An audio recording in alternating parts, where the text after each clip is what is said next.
it red, others simply say opioid or tramadol. The abuse of this drug has caused many deaths around the world. In 2019, for instance, the World Health Organization reported that about 600,000 people died from drug abuse. Out of that number, about 25% of them were users of opioids. In Ghana, the euphoria about its usage is spreading rapidly among the youth, and it is the cause of concern for many. Hello, good evening, and welcome to Agenda. My name is Beatrice Adu, and tonight we want to find out what went wrong, how terribly bad the situation is, and the way forward. I do have on the panel with me Kamaldeen Awudu, he's Head of Education and Prevention at the Narcotics Control Commission, NACOC. Good evening to you, sir. Thank you so much for joining us on Agenda. Good evening, and good evening to your viewership. I also do have with us Dr. Thomas Anaba, member of the Health Committee of Parliament, former medical director at the Accra Regional Hospital, the Ridge Hospital. Good evening to you, Doc. Thank you so much for joining us on Agenda as well. Good evening to you, and good evening to our cherished viewers and listeners. And of course, we do have a video called Dr. Wiafe Akintembrenya. He is psychologist, also Dean of Student Affairs at the University of Ghana. Doc, if you can hear and see us, good evening to you. Thank you so much for joining us on Agenda as well. Okay, so Doc will be joining us very shortly. Remember that we are streaming live on 3FM 92.7. Send in your comment, and we will bring them back to you here. Let's just get it started here, and I want to start with you, Mr. Awudu, because less than a week ago, your office, NACOC, witnessed the destruction of about 230 cartons of opioids by the Ministry of Health together with the Food and Drugs Authority. Per your own data, how widespread is this? You mean the red? Yes. Yes. The issue of red is not a new phenomenon. I have been an operative working at the Kutu International Airport since between 2012 and 2016. And NACOC has always been engaged in collaboration with FDA, seizing lots of tramadol at the entry and exit points. And so between 2012 till now, we've always collaborated with FDA and arrested mostly at the entry and exit points. I was, personally at the cargo section of the Kotoka International Airport. And then on several occasions, we have had occasions where we seized lots of tramadol. Like you said, just a few months ago, we witnessed the destruction of several cartons of tramadol 225, and then one of the brands called Tafradol was also seized and then and destroyed. And so I think the issue of tramadol and recently red, as is popularly known, is not a new phenomenon. It has been there. It's not new. So when you say that you were at the cargo session, when was that? Between 2012 and 2016. Okay, because 2012 there was an issue. It wasn't necessarily red, but there was an issue where we even had NIB getting you and some other people. Yes. Involved. So that's I'm just buttressing the point that the phenomenon of tramadol, abuse is not a new thing, and it's just in recent times that the issue has surged based on that reportage by the BBC, that it has become a matter of discussion now. But it is not a new phenomenon, and it has been a matter that has been around, since time immemorial. Let me get clarity from you before I go to Dr. Anaba. Are you saying that perhaps we are getting a lot more attention on it because the media is reporting about it, or there's a resurgence in terms of the usage? A lot more people are using it now based on the data you have. Again, I refer to your data. Yes. Look, I can also refer you to a report in 2019 by a team called the Consultative Committee to Combat Drug Abuse. And this committee was instituted by the former president, and the Narcotics Control Commission was also part of that. Yes, and NACOC was also part of that committee that undertook that research, that survey. And this survey was aimed at unraveling the reasons why students, particularly in the second and first cycle institutions, engage in substance abuse. And one of the highlights of the report is that about 59.9 of boys in senior and junior high schools use cigarettes. That's almost 60% of boys in senior and More junior than high half schools. of our children More than in half of second senior cycle and junior high institutions schools use drugs. And then about 72.7% of girls used pain relievers. And so that tells you how widespread and how serious the matter has been, especially even in our junior and senior high And that's schools. the data from 2019. Yeah, 2019 data. I want to come to you, Dr. Naba. You're a member of the Health Committee of Parliament, and like I just mentioned, a former medical director of the Accra Regional Hospital, I believe one of the biggest we have in Ghana. What have you seen? We have noticed very scaring reports and then very scaring behavior of our youth of late with regards to tramadol. I am based in Tamale, and I remember last year we had the public themselves arresting people trafficking and selling tramadol, those opioids. As far back as last year? As far back as last year, in the open streets of Tamale, open streets of the markets. We've also noticed that many people try to auto-medicate, and by going very freely to some corners in the markets, women dealings, having basins full of drugs, including these opioids. In the open market in Tamale? They are there. Not only in Tamale, it's widespread. I can say it. It's widespread. You can see young men with bags. Let me not.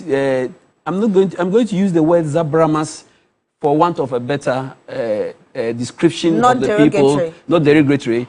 With bags roaming around with drugs, and when they caught them, they have a lot of tramadol, higher doses in them. The issue of people using tramadol, like he has mentioned, especially in the girls, is because they have pain due to problems of menstruation. So when they go to pharmacies, sometimes, oh, this would relieve you very fast. Once they take it 1, 2, 3, 4, it is relieving them. They then fall into addiction. Are you saying that the pharmacists actually prescribe tramadol for girls with menstrual pains? They are not legally prescribed. There's a problem with people trying to circumvent, not trying to go to doctors because they think they're going to see a doctor and that. Let's go straight to somebody who is selling drugs, somebody who has an over-the-counter drug selling. They sneak some of these things in because those dealing in it know how to target their clients. Because it's a business. It's not only in Ghana. He knows it. It's a business worldwide that they know how to target their clients and they know how to pick them. Once your mother or father doesn't want to take you back to your hospital because they already know that this is the thing they will give to you, they quickly go to these people. They say, oh, we don't have this drug, but we have this other one. They sell it to you. Once the girl takes it and feels better, next time she has the pain and she has money on her, she'll go and pick it. Have you personally had encounters with people like that, who either boys or girls who have found themselves in situations where they need this? Seriously, I've encountered somebody, even in my hospital, he slept in my hospital over 3 months with a clinical psychologist. I bet you he himself, after all the sessions of psychotherapy, with the mother every day coming there, vowed never to touch it again. I've encountered that severally in the hospital. So it is something that is very common in our setting. Some of them attach it to peer pressure. They go to school, their friend takes it, oh, you take this, you feel fine. When they take it and feel that they are very comfortable, there's no pain, this euphoria, they develop dependence on it, then that is it, they are hooked to it. Let me tell you that we have spoken to somebody who uses red. In fact, he told us earlier that he mixes red also with tramadol. Red is another form of tramadol, just extra dose. Yes. He uses the normal tramadol as well as a mixture of weed. We'll be hearing him and we'll be watching him very shortly. But just briefly before we go to watch that gentleman who spoke to us just some minutes ago, how worried are you about this resurgence, as it were? I'm very worried because the addiction of opioids or tramadol causes a lot of devastating effects in people's behavior. Their social attitude and behavior is very weird.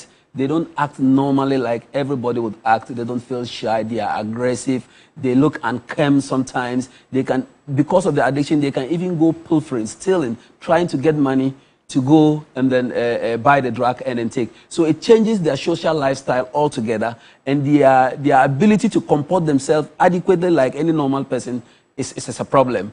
So for me, it is a worry that we need to make sure we work very deeply with all agencies involved, all doctors, nurses, Food and Drugs Board, law enforcement agencies, to see how we can curb this so that patients don't get, or people don't get access to tramadol or any of the opioids in any form, except that it is prescribed by a doctor to relieve pain. Because the real use of opioids is to relieve moderate to severe form of pain. It is not meant for pleasure. It's not meant for you to take it and amuse your brain and it trigger these rewarding effects of your brain to crave for it. No, it is not meant for that. It is meant to be given to people who are in serious pain. You take it and you get relief. After you are relieved, we step it down to smaller doses, potent drugs, and wean you off of it. Then you go home and you are relaxed. And it shouldn't be sold anywhere. It should be sold at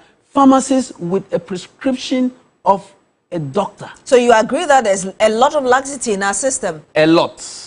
As for that, I would say there's a lot, because even some over-the-counter pharmacies, you go over-the-counter shops, you go sometimes, that is where they even go. You go to some of the places and the young men know where they are. They know some of the shops, they sell them.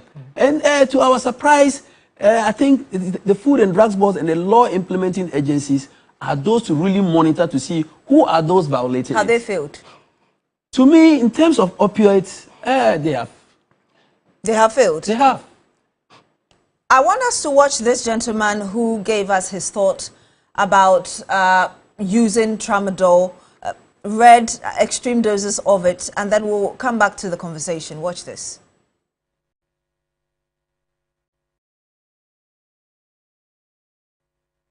Kwame, thank you very much for joining us on Agenda tonight. You're welcome. First of all, tell us how you got introduced to red tramadol, and you were telling me earlier that you do a mixture of it. Yes. Well, it started from my youthful age, I think maybe 8 or 10 years ago, when it wasn't very popular in the system. I think a friend took it in front of me first. We used to have these guys, we call them kwaleba. They are the ones who sell it. They have these bags, small bags they walk around with. They are from Niger and stuff like that. So they are the ones who sell them those drugs. It was quite cheap at the time. So from them using it, they are like, oh, it's a nice feeling when you take it. You know, you feel different. And like you feel so calm. So I said, okay, let me try it. Each time we are out, there are people taking it, girls and stuff. And they're like, but you will be normal. Just try it and see what happens. And that was about 10 years ago? Yeah, that was about 10 years ago. Which part of the country was this? This was in Medina. In Medina? Yes, exactly, in Medina. It was popular in the Zongos. In the Zongos? Yes, in the Zongos. That's where you get those people who sell with those small bags. They are usually from Niger, they are not Ghanaians.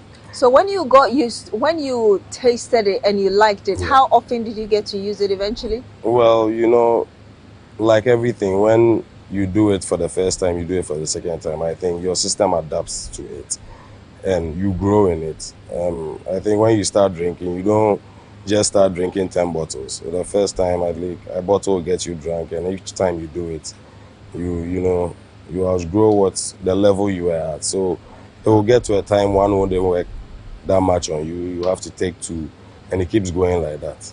And earlier when we spoke, you told me that you do a mixture of a number. Yes. Red, tramadol, yes. and weed. Can you tell us how... Well, I was smoking weed before I even got to know of tramadol. Yes. And the red is just, it's a street, maybe slang or word we use. It's all tramadol. We have the 120 milligram, and the red is the 250 milligram, which is quite strong. It's the strongest, I guess. We have them in white too, but that's the most popular one. And now it's even difficult to get. Yeah, because it's the people who used to sell it are now being arrested and stuff because it's gotten popular and the word is out. So it's very expensive now. So I think that's, and from then on, every time you go out, you know, you have to ask for it and get it, because within the day, I think by 12, you start feeling feverish and stuff like that. How are you getting money to buy them?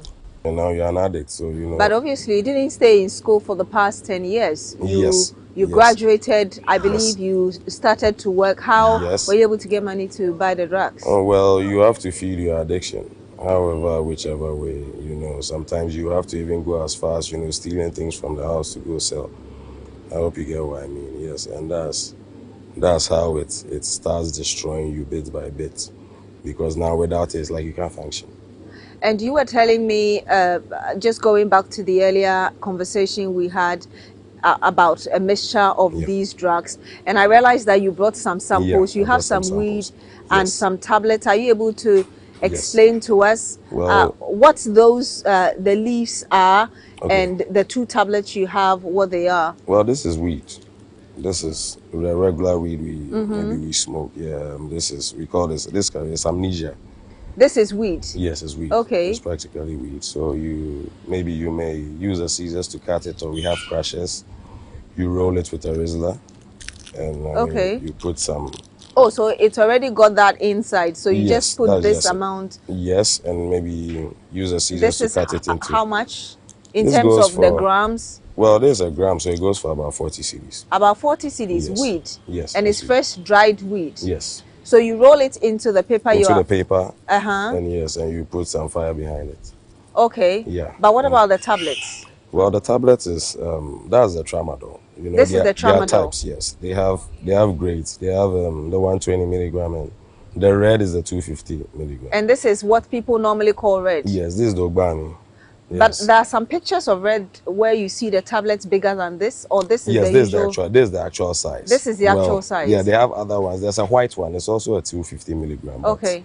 This is the red. So normally, the times when you were mixing the 3, like you told me earlier, how are you doing it? You would take the weed, smoke it, after which you take the 2 tablets. How did it go? And now we got to a time, this one goes into the system first. Because, I mean, when you wake up, the first thing you need to go and do is get your tramadol, put it in a drink. Even before food? Yes, before food.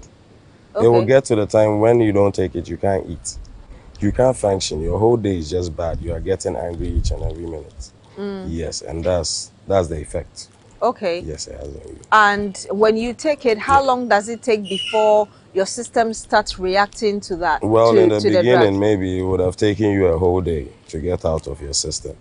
But now you may even take maybe 5 tablets, and you may top up maybe by evening. No, so I'm talking about the effects you get, because earlier you were saying that you feel like you're out of the world. Yes. How, if you took the tablet now, how many minutes will it take before you get to that level? Well, depending on your system and how long you have been taking it, I think if for a beginner, I think at least within the next 15 minutes you should have an effect. And after you've taken it for a long time, like you, where you've been in it for the past 10 years, how long does it take? Now it will take a longer period. That's why you have to overdose yourself with more tablets. So I mean, at a go, you may just do 5 straight, which you need to top up during the day. Yes, because it now starts to leave your system, because now your system is on it. It's a regular thing. You need it every day. Tell us, when you say that when you take the drugs, you feel like you're on top of the world. Tell us how it feels like. We've seen videos of people working and even dozing and trying to fall down. For you personally, anytime you did a mixture of these, how did you feel? Yeah, sometimes, I don't know, it's just like you feel so good. You are calm. And it's the calmness that can get you to a point you don't even know you are standing and you're sleeping. That's just the feeling. If you think about it, it doesn't do anything much to you, but just that calm and drowsy mood and feeling you get when you take it. And how does it feel like when it is getting out of your system? When it's getting out of your system, you start to get tired, weak, frustrated, you know. And you watched a bit of that interview with, we call him Kwame, who is a drug addict, and you heard him there, what he uses and how he goes about it. We'll bring you the full conversation later, really, but that's just, you know, a bit of what he told us in terms of his story. And I want to come to you again, Mr. Adu, based on what you heard, and even the price of just a gram of weed, really. Yes. So that tells you the situation that those who are addicted to these drugs find themselves in. Perhaps you may not even have been employed, and you're unemployed, and yet you need money to every now and then buy drugs to sustain your addiction.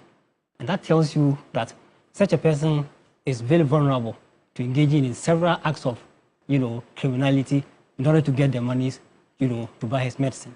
Most of it than not, in our various, lorry stations, you see these guys there begging.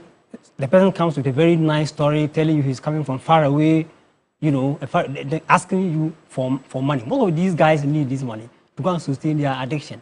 And if you and I, at the end of the day, you say, oh, tomorrow, yesterday I saw you here, and today I'm seeing here today, I will not give you the money. He refuses, you sleep, you lock your doors.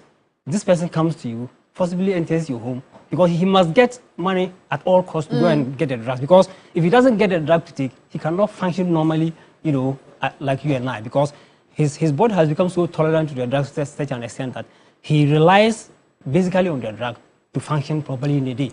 We heard Dr. Anaba say earlier that he thinks that the Food and Drugs Authority has failed in all of this. And we started this conversation with me saying that you witnessed the destruction of some 230 cartons of these drugs that were seized.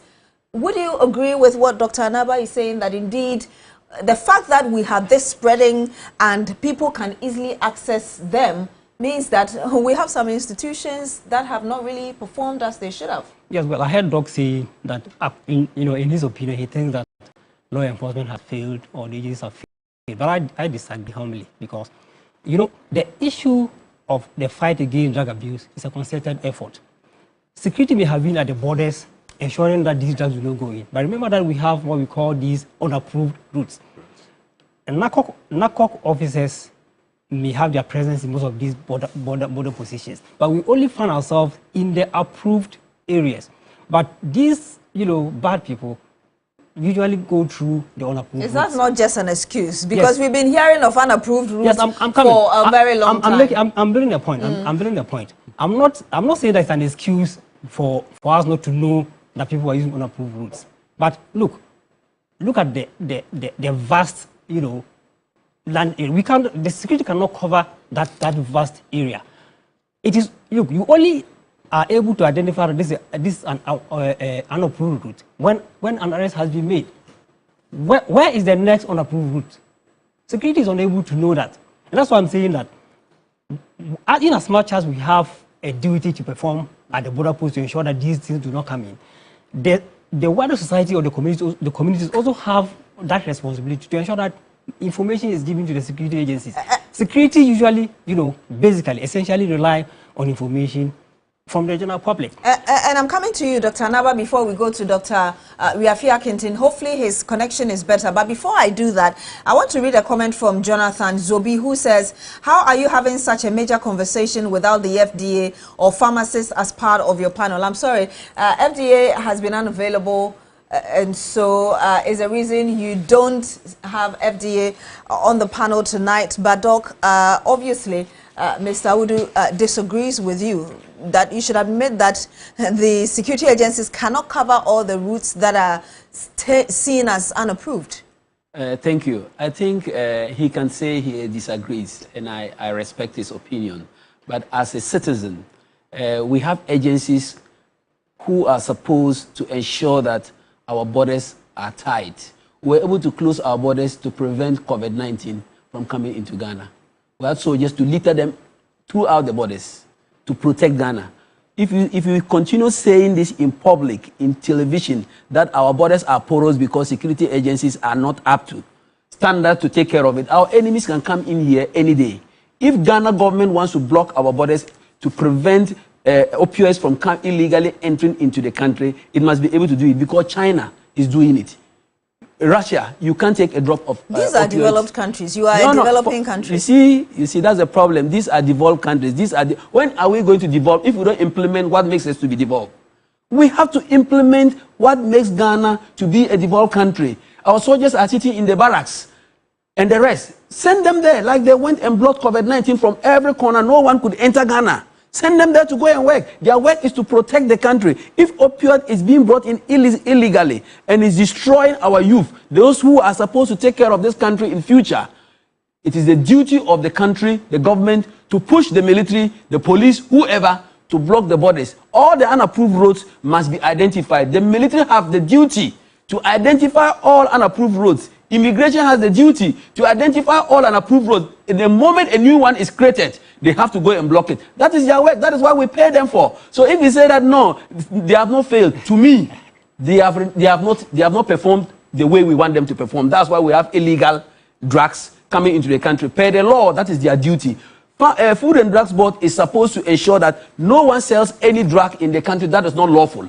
That is harmful to the people. If it is being sold, who is responsible? Is it the chief in my village? No. It is Food and Drugs Board who is to ensure that he brings new bills to Parliament to pass laws that would help them protect the public from taking drugs that would harm their lives. That is the duty of the Food and Drugs Board. So to me, if I say the system has failed, yes, the system has failed. And we need to up it up to ensure that we minimize it or abolish it completely, prevent it from happening. Let me find out, and I'll come to you again, Ms. Adu, because I realize you want to respond.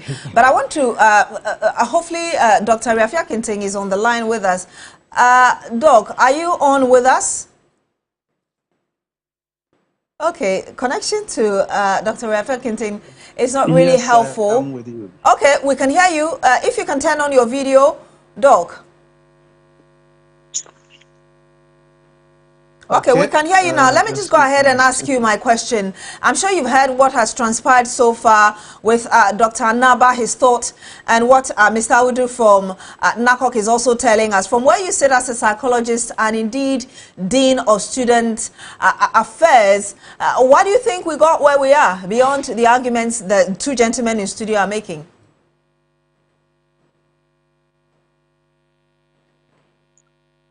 All right. Thank you very much for the opportunity. Good evening to listeners. I associate myself with what they said. I will go further to say that all of us are part of the problem, even though there are specific institutions that have been created. And therefore, if we are pushing blame, the greater part will go to them. Yep. It's talk about who is supposed to monitor borders so that such things do not get here. And when they get here, who is within to ensure. So those are the individuals and the institutions that we have to put the satellite on. Because as a nation, if we don't take the drastic steps, as they have said, within the next 5 years, or we will not even get there, we're going to be in a very serious problem. Although drugs have been age-old problem and phenomenon, as we get more advanced, more educated, more sophisticated, we should also be able to find ways to reduce them to the barest minimum. So that's my initial statement. When you say we are going to get into trouble, how are you anticipating things could turn out for the country? Okay, as my other colleague on the panel has said, unfortunately, the situation is aggravating. The number of young people who are joining the train, and the train here, drug use, drug abuse, and all that, and not just any other drug, but the psychoactive drugs, the one that tend to, work on your mind and blur your vision and do all kind of things. It's really increasing. The problem is that young people have strong need for attachments. They have strong need to belong, and they have strong need to be invoked. And again, you also agree that young people may be very enlightened, but their judgment to a greater extent, for majority of them, is very poor.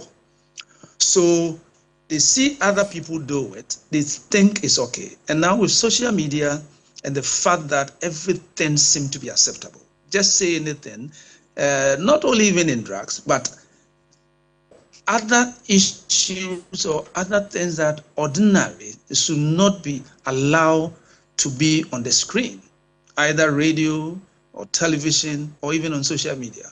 But it looks like nowadays everything is allowed. All the inhibitions we have that prevent young people and even older people from doing certain things in public have been removed gradually, and therefore nobody seemed to care. Now the unfortunate things that are not acceptable have become the norm, and those who do not take part are seen as deviant and weird.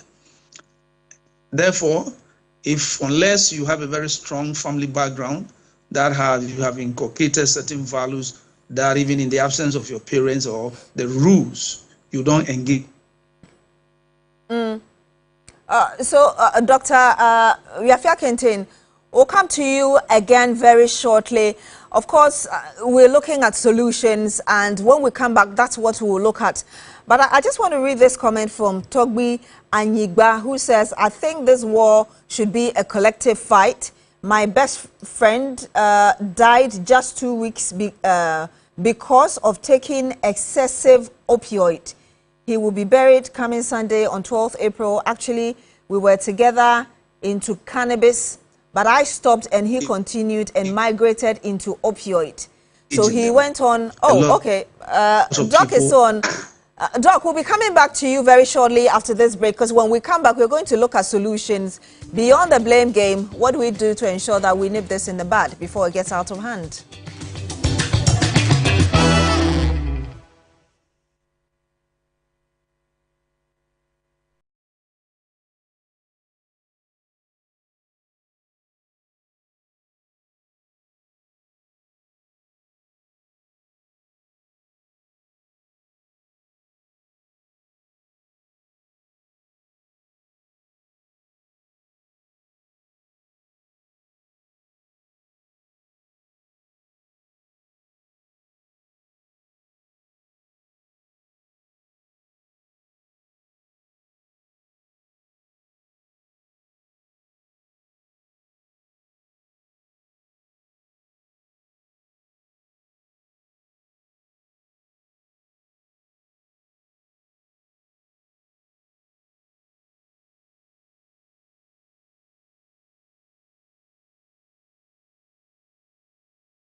And you're still here on Agenda on TV3 with me, Beatrice Adu. We're talking at the abuse of opioids among Ghanaian youth, and really, right now, we're going to look at what to do moving forward to ensure that we deal with the problem. Let me remind you, if you're just joining us, that we do have on the panel with us Kamaldeen Awudu. He is Head of Education and Prevention at the Narcotics Control Commission. We also do have on my left side Dr. Thomas Anaba. He's member of the Health Committee of Parliament, former medical director at the Accra Regional Hospital.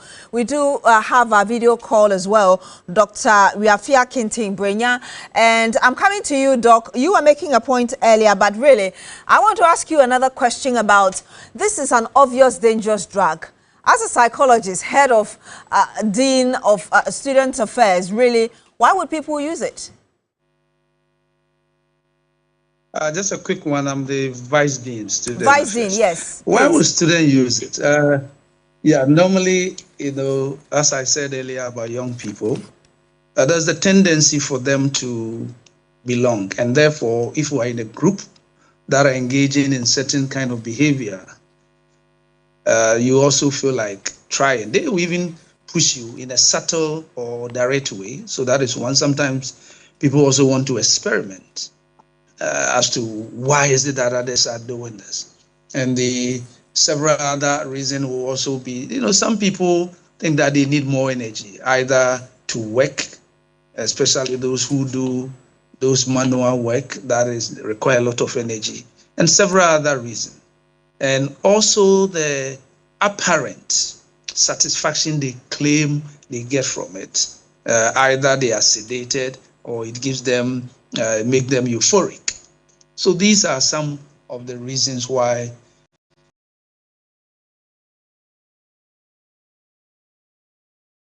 people engage in it. And for such drugs, the moment you take it, there's a high tendency or potential that you become addicted. In other words, it becomes part of you when you crave for it, in the same way that you crave for food and water. So it gets to a point where you need more doses to get the same satisfaction. That is, your body tends to tolerate it. And then you get to a point what we call the, if you even begin, you decide to stop. There's this withdrawal symptoms that make you feel very uncomfortable, at ease. And as my colleague said earlier, such people would do anything to get the drugs, either to sell what they have, to rob people, anything that they consider will be able to help them reduce the withdrawal symptoms they have. Thank you. Okay, I'm coming to you, Ms. Adu, because you had an earlier reaction to some of the points that were made. Yes, not to actually, react to what Doc said earlier. But the point I was trying to make is that this issue, I only use that porous borders, as one example. There could be several other reasons why drug could slip through, but I don't want to get into those other reasons. But what I'm trying to say is that it takes a concerted effort to nip this canker in the bud.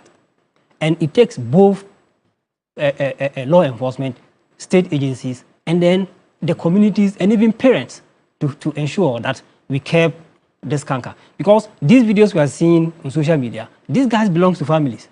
They belong to religious groups. They are either Christian or Muslim. What are those people doing about them? Do they have proper parenting or not? So these are some of the issues we should be looking at, so that there should be a concerted effort. Everybody's seeing the issue as a matter that is at the heart of the future of this nation, so that we come together to resolve it. If we begin to apportion blame, we may end up failing in a fight. We may even end up politicizing it. Exactly. So that's why I was thinking that it was too strong a word for Doc to say that we have completely failed. At least. Well, I think that's his opinion, and he's seen a number of. Yes. Well, based on what he's seen. Yes, I do agree. But you also bear testimony to the fact that some drugs have been seized and are being destroyed. This is even evidence of a court order that is giving us the order to go and then destroy these drugs. The court order was in January. The date is here. January 16th of January 2025. Exactly. And look at the drugs that were destroyed. Royal 225. Then we have Tafradol 120. So there are evidences that. So have they destroyed those drugs already? Yes, already has been destroyed in collaboration with the other stakeholders. So that's different from the 230 that we saw different from the 230. destroyed just last week. Different from that one. And all these instances, there has been a collaboration between the Narcotics Control Commission, even though when it comes to these drugs, strictly speaking, it doesn't fall under our mandate. But as a responsible security agency, who are at the border posts. We collaborate with them so that when these drugs come, we ensure that we arrest them and then we collaborate with them to see how we can destroy you these say drugs. it doesn't fall within your mandate, so where does your mandate stop? Our mandate is strictly with narcotics, illegal narcotics. But tramadol, as we know, is not an illegal drug. It is when it goes beyond the acceptable doses. That's what makes it illegal, like Doc even indicated in his submission. And so, strictly speaking, we should not even be the one to be regulating, legal drugs. But there's a collaboration because we are at the borders and we support. So who should be regulating? Which institution? You already disagree that FDA has failed. So what do you expect of the FDA now? So I don't talk for the FDA. Yes. So I can't hold brief for the FDA. But I was talking in general terms that security or law enforcement itself has not failed in this fight. We have done our best. But that's why I always bring this concerted effort issue to broaden the horizon of the issue so that we know that one segment of the society cannot succeed in this fight. I've always, emphasized on the role of the parent. Very, very important. The family is the basic unit of the society. That's why we have this proverb that says that charity begins at home. So parents should play their roles better. Parents should play their role better because, like I said, these videos we are seeing, all of these people come from homes. So what kind of upbringing did they get? Do they have the bonding, family bonding, and yet they went out to become like this? I doubt so.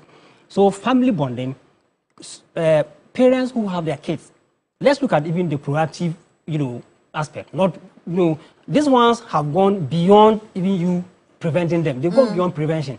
You understand? I'm even worried about those who are yet to get to this level. So what do we put in place to ensure that those ones will also get to this level? That's where I always go back to the role of the parent. The role of the community is also very important. You understand? We live in the city where, is essentially individualistic. We don't have that communal sense of community these days, and especially in Accra. Everybody is busy. That will take a lot to change. Exactly. So I think we should all play our individual roles to ensure that this matter is nipped in the bud, rather than, apportioning blames, which I think may lead us not to succeed in what we all intend to do. Some people seem to agree with you. I'm coming to you, Dr. Anaba, but let me read a few more comments. And this is from Zampa Ibrahim. He says, as a nation, we have a lot of work to do to ensure that this abusive attitude of drug addiction is brought into control. I believe that roles the pharmaceutical fraternity plays is very crucial in helping to combat this situation, because a country that allows non-health professionals operating OTC, over the counter, OTC without pharmaceutical knowledge about drugs is another cause of the situation. And I think he's perhaps corroborating the point you made earlier. There's also Chika Nate, who says everybody should get involved, because it's not just about law enforcement agencies who can stop this fight. You can't just say they have failed, because they are really working hard through sensitization and enforcement seriously. So Nate also seems to disagree with you. But Doc, you're a member of the Health Committee. I believe this is something that your committee should be interested in picking it up. Do you have any information that your committee perhaps will be looking into it? I don't have any information on that, but we have heard the public outcry about the easy accessibility of opioids everywhere in the country. What I think that when we meet, possibly the committee might have to look at this, because it's part of our responsibility to protect the public, to play an oversight responsibility, to ensure that if there are lapses, then we can call on to the agency that is involved, that is supposed to regulate this, the Food and Drugs Board. If they need to come out with a new policy that will require resources, human resource, whatever, we provide it to them. Besides that, let me say, I'm not here to criticize FDA for anything. I'm talking about the control of opioids in the market, loosely in the market. Because FDA has post-market surveillance. Other issues regarding their duties, their responsibilities, they've done perfectly well. Yeah. But I'm talking in the terms of control of opioids. Look, you go to over-the-counter, those OTCs, you can even buy antibiotics. And they are not supposed to sell antibiotics. They're supposed to sell food supplements. You go to some of them, you can buy an opioid. But shouldn't the pharmacy council come in here? That is where the regulation is failing. That is where it's failing. If they are failing and they think that they have less resources to be able to implement, to enforce their mandate, they should write to Parliament that we need this and this and this. Let's change the policy this way. Then we support them and we push them. So as it stands, I never want to say that Food and Drugs Board is not doing its job. But when it comes to control of sale of opiates in the market, how do we have a tramadol 250 milligrams in this country? How did it come in? How did it come in? In the first place, you are not supposed to even allow it to come into the country. Through which border did it come in? That is where the porous borders come. That's why we have to say that it's a system failure. It's not only Food and Drugs Board, even the narcotic control team. Because if it is above 100 milligrams, it means it's above the threshold that is supposed to come into a country. So they should take responsibility. They should take responsibility because 250 should not come into a country. No, because we don't allow 250 in this country. We allow 50 and 100. So if you see 250 coming in, we are supposed to impound it like you've done. And we congratulate you for that. Yes, you've impounded it. So having 250 coming into the country like red is unlawful. That is their duty. So NACO2 allowed a bit of it to slip through. But they have arrested them. So let's appreciate them. Let's commend them for arresting some of them. But some of them have sipped in. But the porous borders, those responsible for porous borders, to take care of it and also work on it. We can't sit down and just throw our hands and say we are porous borders, so we can't do anything. But whilst our youth are dying. But Doc, if you talk about regulators, for instance, and over-the-counter sale, shouldn't the Pharmacy Council also be responsible? Because, exactly. So over-the-counter sale and even normal pharmacies should not even sell opioids without a prescription. I tell you, people buy tramadols without prescription. Yeah. They don't take prescription. And the pharmacy should not sell it. But there must be a regulation and a guide to control the sale. Abroad, before you buy an opioid, the doctor's stamp must be there with his registration number. So they can track who imported the drugs, which pharmacies you have sold to. And when they come to your pharmacy, they'll know that this company sold this number of drugs, opioid drugs for you. Let's see those you have disbursed them to. Show us prescription forms from doctors telling you that you should sell it to them. If you can't prove and the number is less, it means you sold it illegally. So, Doc, so all this falls under Food and Drugs Board, Medical and Dental Council, to all look into it to ensure that no doctor prescribe a drug, an opioid for anybody without a stamp on it. And no pharmacy dispenses an opioid to anybody without a prescription, because they are called controlled drugs. They are regulated. Yeah. How difficult is this to get it done? No, the regulation is very clear. Even in hospitals, when you go, they have a box in the pharmacy and a key.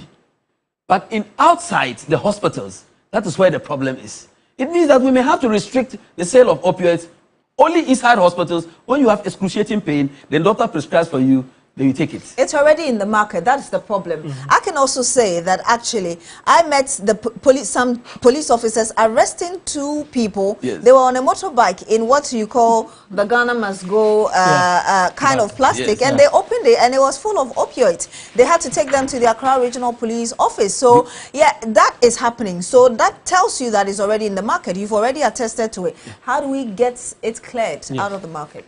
We have to call on everybody to be on a watch. Those who want to help our youth not to be drug addicts and then the rest, let's all be on a look. And if you see anybody suspicious, selling drugs suspiciously, we report such a person. Those selling in the markets, the women sitting in the market selling with them, should observe and see that if the young boys are coming there and buying plenty and going, they should report such a person for them to come and pick the person and then scrutinize and see if he's having opioids selling them, then they can deal with the person.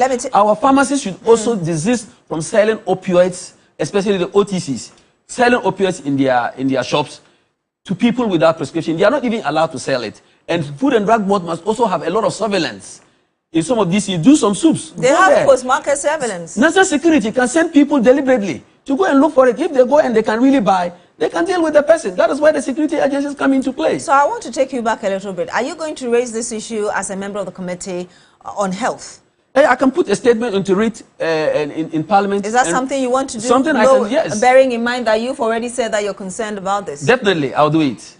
Once it is a problem in the country and I'm a health expert and I know the dangers it imposes on the youth, I will put up a statement when we reopen to make sure that Parliament picks it, put it before the committee, the health committee, then we see how we can get the Food and Drugs Board and all the agencies involved in regulating this to come on board, and we work to resolve it. Yes.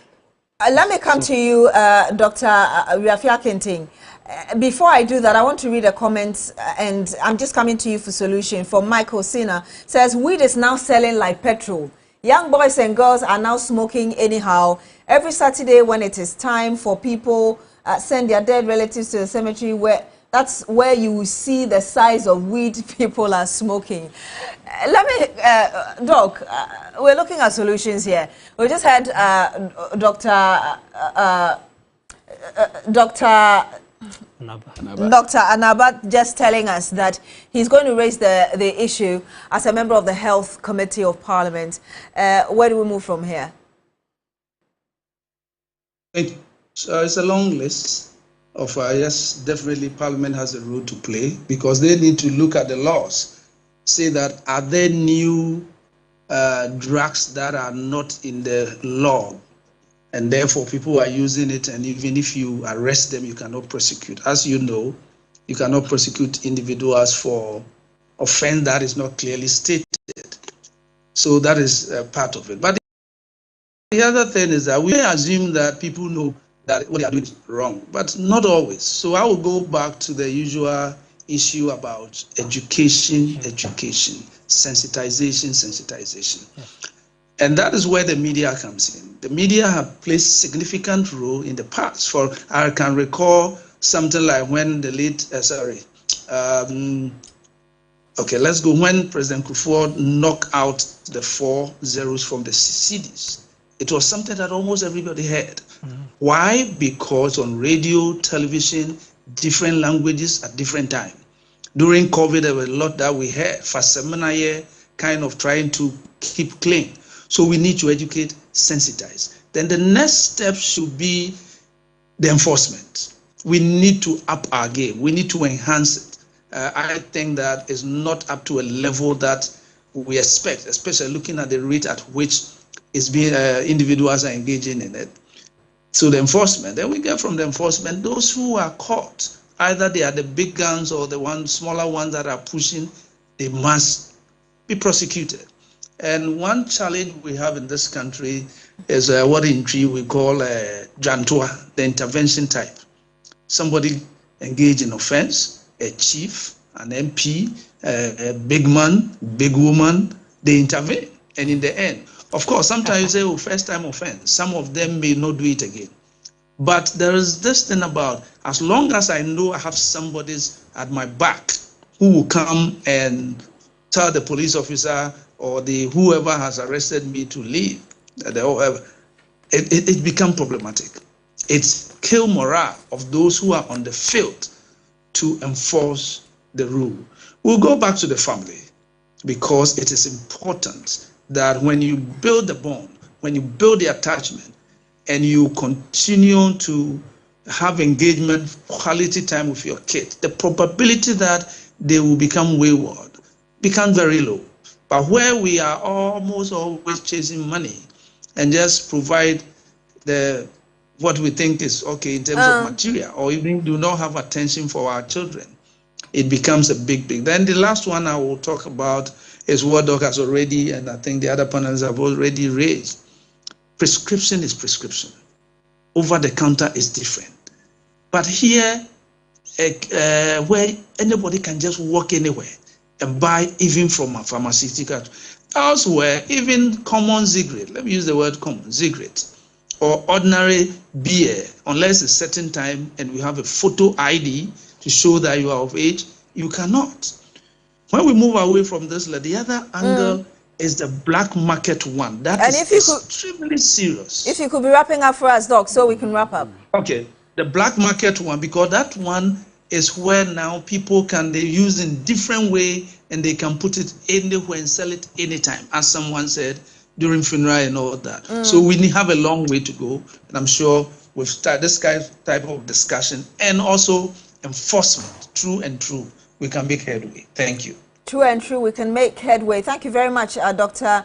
Riafia Aketin. But let me just get the final word from you as well. There's somebody who disagrees with you that parenting is not. I'll just read it very briefly. Zampa Ibrahim saying that, Ms. Beatrice, I disagree with Mr. Adu saying parenting is a solution to controlling this situation. The young men who are taking this medication are not only people from vulnerable homes, they're well-renowned people who are addicted to drugs and, asking for solutions. So he goes on to talk about what needs to be done. Just in like 30 seconds, your final words, and then wrap up. Yes, what I have to say is that I want to agree with what my other panelists said about education has to go hand in hand with enforcement. The two are not mutually exclusive. They go hand in hand. And so if you are only doing enforcement, trying to close the channels of supply, and you don't educate the general public, letting them know the effects of the drugs they are using. Like you said, most of these people use these drugs based on reasons. They have what we call the sought after effect, what they intend to achieve by using their drugs. I was used to work, I was used to have power to engage in sexual activity and so on. But once you are doing so, other effects are also, coming into play. For instance, you can have, overdose, and then you can enter into coma and then die. You understand? And so I believe that, education is the way to go. And at the Narcotics Control Commission, we have a whole department where you're actually the head of education and prevention. Yes, and then we go to these schools and if you could wrap up for us. Yes, we ensure that the education goes down because the kids are the most vulnerable, and they are the future of this country.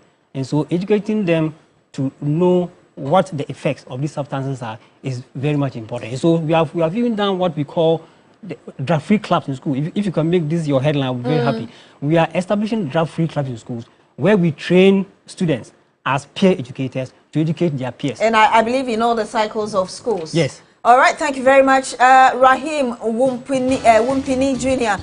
Please, can't our northern MPs, both MPP and NDC, come together to find a sustainable campaign to combat this? Tamale is the focal point in most exposés. Thank you very much, all of you, for your comments. That's it for Agenda Tonight. My guest, of course, we've had Kamaldeen Awudu, Head of Education and Prevention at the Narcotics Control Commission, NACOC, Dr. Thomas Naba, who's on my left here, member of the Health Committee of Parliament. He's also the MP for Garu, former medical director at the Accra Regional Hospital, the Ridge Hospital. Of course, we've had as well with us Dr. Riafia Kintimbrenya, psychologist, Vice Dean of Student Affairs at the University of Ghana. My name is Beatrice Adu. Thank you so much for joining us on Agenda Tonight. Join us again.